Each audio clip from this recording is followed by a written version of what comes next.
In a quiet medieval village in England, something happened that should never have happened, and that no one has been able to explain to this day.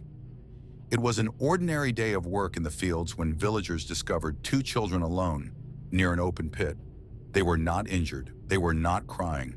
They simply stood there silently observing their surroundings. But something about them made everyone stop.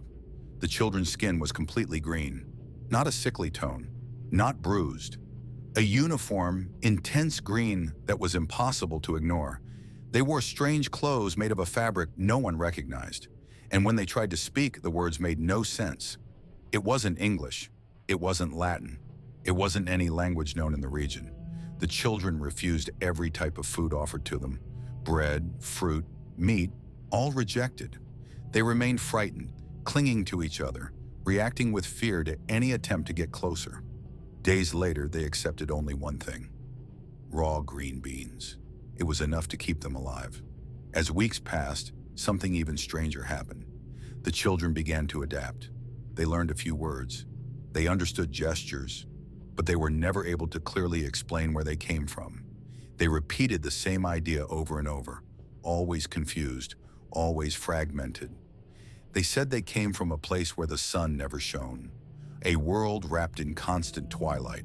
According to them, everyone there was like them. Everyone had green skin. Villagers searched for rational explanations: disease, malnutrition, poisoning. But nothing explained the color of their skin, the unknown language, or the stories of a world separated from ours by an invisible boundary. In time, one of the children fell ill and did not survive. The other lived on. And that's when something even more disturbing began to happen. The green color slowly faded, and as her skin returned to normal, the questions only grew. Because if those children truly came from somewhere else, what exactly had changed within her? And more importantly, why did they appear there? Over time, the case stopped being just a strange story told by villagers and began to attract the attention of chroniclers of the era. Unlike many medieval tales, this one was not recorded only once. It appears in different documents, written by different authors within a similar time frame, and all of them describe the same unsettling details.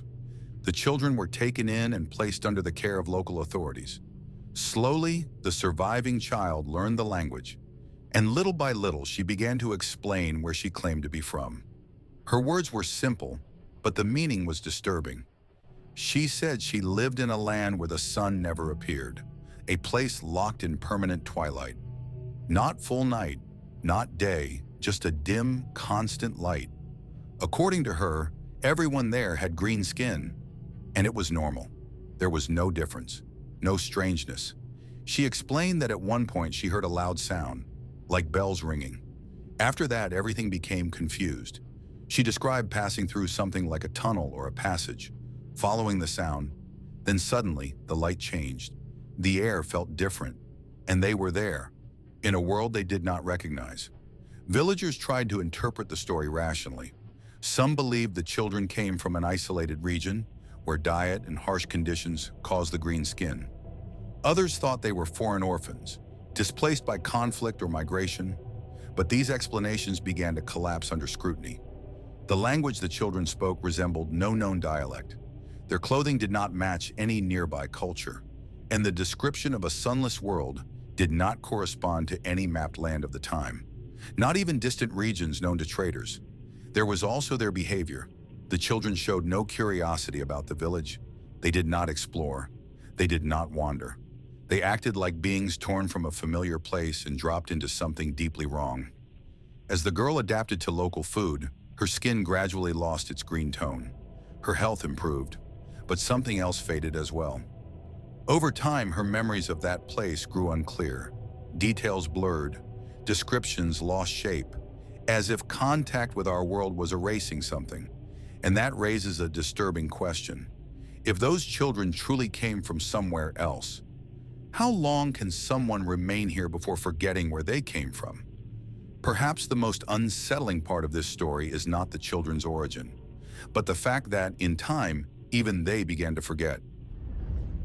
As centuries passed, the story of the Green Children of Woolpit stopped being just a curious medieval account and began to occupy an uneasy space between legend, folklore, and something no one has been able to classify with certainty.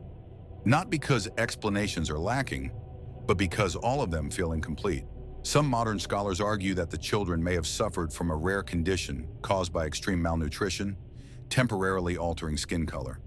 Others believe they were foreign orphans, culturally isolated, who created a narrative to cope with the trauma of being taken from their homeland. But these theories do not explain everything. They do not explain the unknown language. They do not explain the clothing that matched no nearby region. They do not explain the repeated description of a world without sunlight, separated from ours by an invisible boundary.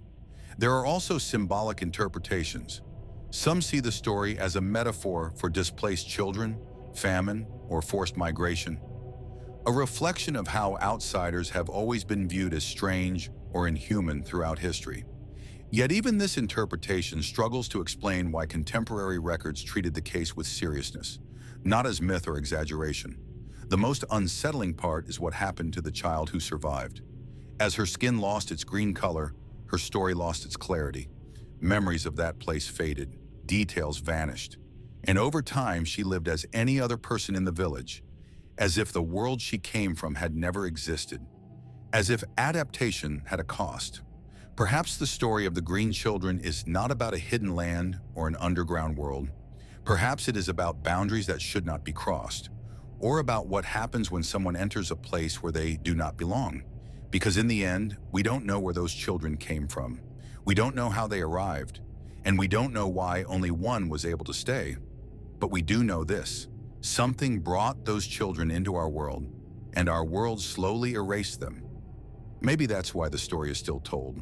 Not as a warning about the past, but as a quiet reminder that not every place wants to be found, and not every visitor can return.